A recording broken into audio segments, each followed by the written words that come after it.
Cloud Strife is trans. Well, according to a professor that teaches a game design master's program in Sweden, Cloud Strife is trans, among other things that they're trying to push out there. Now, I saw this actually covered on Side Scrollers. Shout outs to Side Scrollers. Craig, why aren't you following me already? Let's just give me the follow. A big fan of yours for years. I'm just joking. Anyways, I checked out their video and it led to a post that's on NeoGAF where it says if you go to Sweden for game design master program, you'll likely be taught that Cloud Strife is a classic transgender character design. And I was like, oh man, it always feels like there's some kind of like professor or some kind of like woke moron trying to inject all of this woke narrative, this LGBTQ agenda into our stuff. So here's some screenshots. Now, according to this, it's a source from a Chinese indie dev. So here's their blog. Forgive me that it's in Chinese, but some of these screenshots have been translated from Google Lens. But this is an indie game dev from China that took this course. This is the source from it. You can look at everything on NeoGAF for any kind of, I guess, clarification or whatever. But yeah, the guy took pictures of some lecture slides and basically shared them on social media. Why we have Lara Croft here with a thing that says "men with breasts," I'm not sure. Last time I checked, Lara Croft is a female, despite the current day modern Tomb Raider trying to really make her masculine with some broad NFL linebacker shoulders. And yeah, the Netflix series that just came out didn't do Lara Croft any justice. But here's a slide. What could they possibly be talking about that has Lara Croft on there with men with breasts?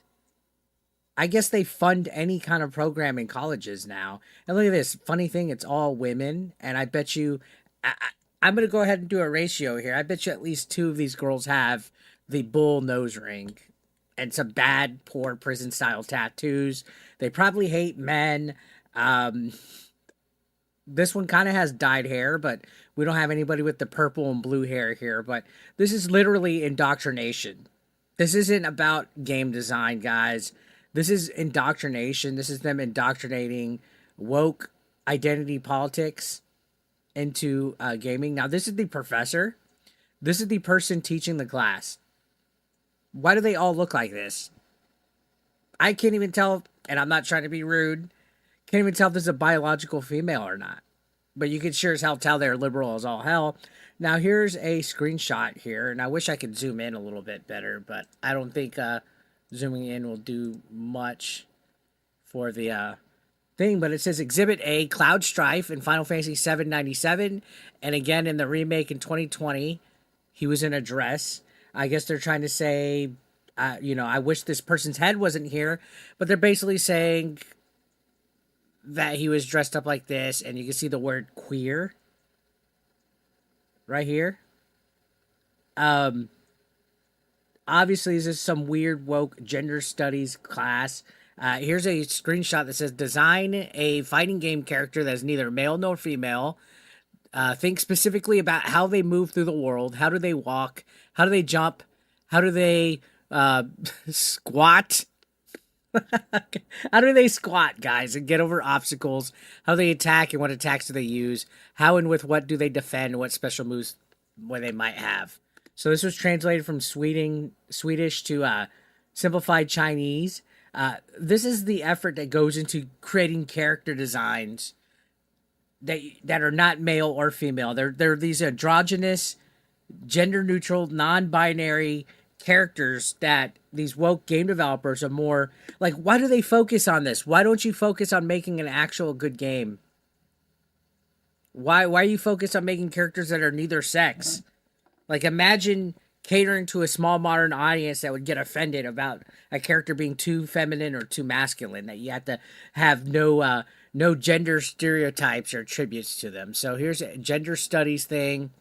Uh, can't really read any of that. You can see queer theory, radical feminism, Marxist feminism. So all of the buzzwords that you hear all these woke journalists say and push into the thing. And wow, a 2014 Gamergate slide. Research has changed since Gamergate. Gamergate's a campaign organized by right-wing extremists, 4chan, 8chan.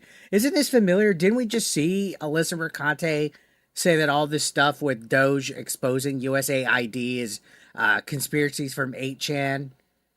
These people are deranged. All these people that teach all this modern day, like, woke liberal nonsense. You can see massive harassment campaigns against women, racial, and sexual minorities, and the abstract concept of progress. They're still going on and on about Gamergate, but this slide is essentially a mute point now that Doge exposed USAID for giving away over $8 million to outlets such as Politico and others to smear gamers, to put woke propaganda, not just in gaming, but also in TV, movies, and stuff. But a huge part of that was this Gamergate conspiracy. You see, Gamergate sparked a debate about how women and marginalized people are treated in the gaming industry. So, I mean, they try to leave out all the stuff about Zoe Quinn and whoever else was involved, Anita Sarkeesian, how there was a lot of quid pro quo. Now, here's an update. This says the guy was later contacted by the school department and forced to release an apology statement on the same social media. That the dean of the college called them to his office and projected the post they posted on the big screen and asked if it was me, after being told that posting such a post would have serious negative impact on the school, teachers, and LGBT students. They realized their mistake and promised they would not post again in the future. So the guy that posted all these screenshots got yelled at by the dean. Why are they trying to protect a narrative about all this bullshit? Essentially, Cloud being trans or queer and all this bullcrap. Like, why are they protecting all of this? This is nonsense. The dude was contacted by the dean.